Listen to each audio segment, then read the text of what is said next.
na parang ganito, no? Example ko lang si brother.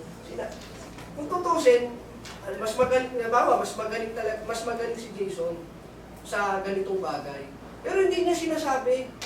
Ang sinasabi niya you are greater than me. Pero ang totoo, kapantay niya o mas magaling pa siya. So, hindi niya inaangkin ito. So, kaya niya sinasabi sa Philippians, He is God, He possessed equality with God, but He did not consider us. Because He humbled Himself So, willing siyang gawin yung kalooban ng kanyang Ama for the work of salvation. Merong purpose silang dalawang, meron po silang purpose na gustong makamit. That He is a Son who is willing to take a position of salvation to the Father. So dito tinatalaka yung identity niya at yung kanyang purpose o mission. No? Doon sa dalawang talata. At hindi po ito, it is not necessarily contradictory. No? Binabanggit lang yung kanyang identity at yung kanyang purpose kung bakit siya nagkatawang tao. So hindi po sila contradiction. So, tingnan po natin yung movement, mga kapatid, di ba? Christ is God, therefore, He possessed equality with God, but He humbled Himself. He takes a form of a servant. No? Kinuha niya He took a form of a servant, yung pagiging tao. And He became obedient and up to the death on the cross and exalted. So, dito po sa Philippians chapter 2, verse 9 to 11, sabi po dito, kaya siya naman ay pinakadakila ng Diyos. Sa Tagalog, ay sa English, wherefore God also had highly exalted Him. Itinaas siya o dinakila siya ng Diyos. Siya ay binigyan ng pangalang lalo sa lahat ng pangalan upang sa pangalan ni Jesus ay luluhod ang bawat tuhod ng nasa langit at nasa ibabaw ng lupa at nasa ilalim ng lupa. Pagkatapos niya magpakababa, siya ay itinaas ng Diyos. So, to conclude this lesson, mga kapatid, so the question is not merely, is the Father greater than Son? But the deeper question is, who is Jesus? So, nakita natin na siya ay kapantay ng Diyos, bagamat hindi niya ito kinonsidera sa kanyang sarili.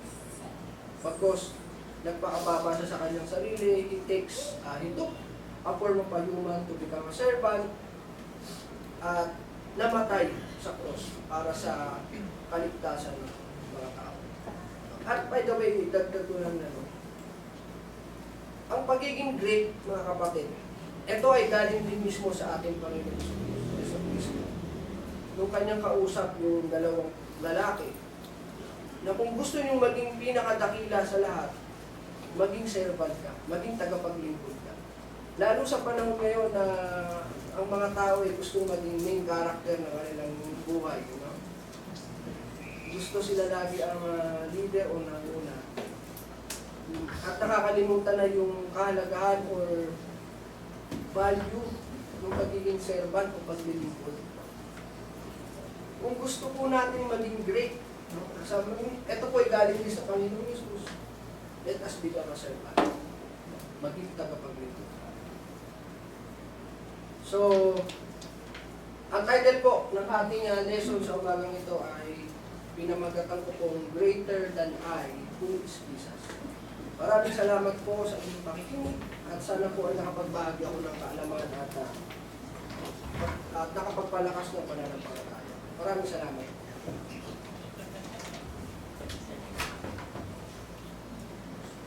Maraming salamat po sa turo at aral ni Alice. Bago naman tayo lumako sa sermon, tayo mawin ng isang awilin. Dito po sa may bilang na 2 to 7, 1 and 4 lang po.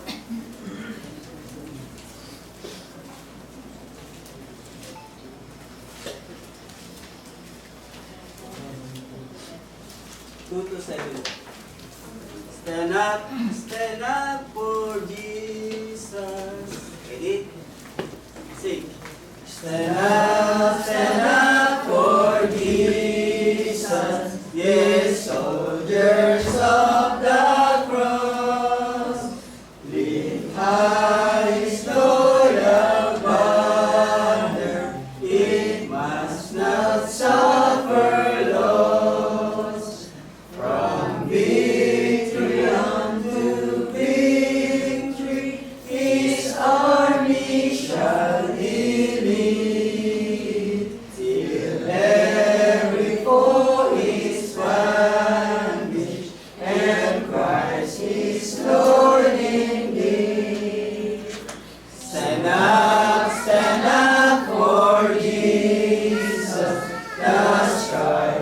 will not be known.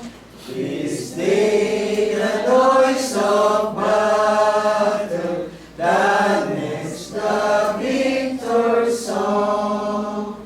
To him that overcometh, a crown of life shall be.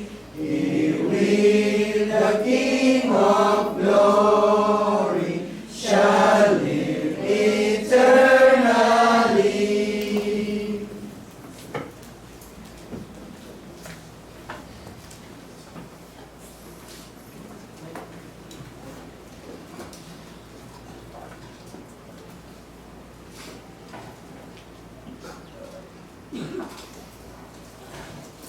Sa mapagpalang umaga po sa ating lahat.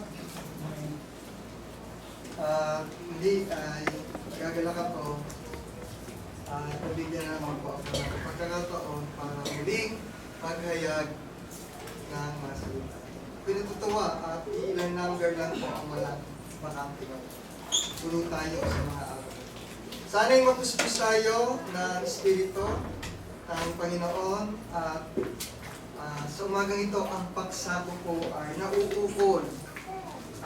Kasi nilirequest naman, di ba po? Kasi para po sa kaunawaan, lalo na't marami tayong kabataan at mga bago sa pananampalataya, kung kaya't meron tayong ilang mga paksa na kailangan nating ulitin, ipahayag, nang sa gayon ay matatak sa ating isipan. Kaya po ito sa umagang ito ay dati po itong paksa, pero alam ko na ito ay napapanahon dahil sa marami tayong kabataan na kung saan ay naghahanap ng kasagutan sa mga tanong. Bakit ganito? Ano ito? Sino ito? At marami pa. Kung kaya bibigyan ko kayo ng isang paksa na kung saan ay bibigyan natin ng ilang mga paliwanag. Nakita niyo po ba itong aking okay. Ito po ay isang gawain ng isang kongregasyon na kung saan sa kanilang gawaing pagsamba ay walang sunset na natin po. Malakas na siya. Wala siyang sounds, pero ito po ay gawain ng ilang mga kongregasyon. Siguro maaalang ilan sa inyo ay nakikita na ito kahit sa Facebook o baka mamaya ay ito ay nadadaanan ninyo sa mga mall, yung mga maiingay, sila yun. Sila po yung kung saan ay pasensya na po at hindi ako marunong mag-upload. Kaya lang po ay nakikita ko lang po ito, kaya sinave ko lang. Ito naman po yung ikalawa, ay kung saan ay bahagi ng kanilang ginagawang pagsamba.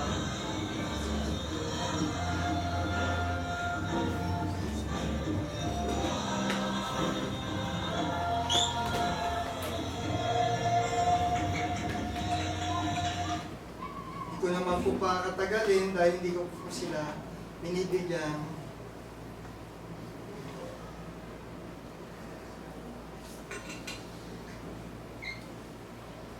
Ito naman po ay matatagpuan sa mga karamihan, mga born again.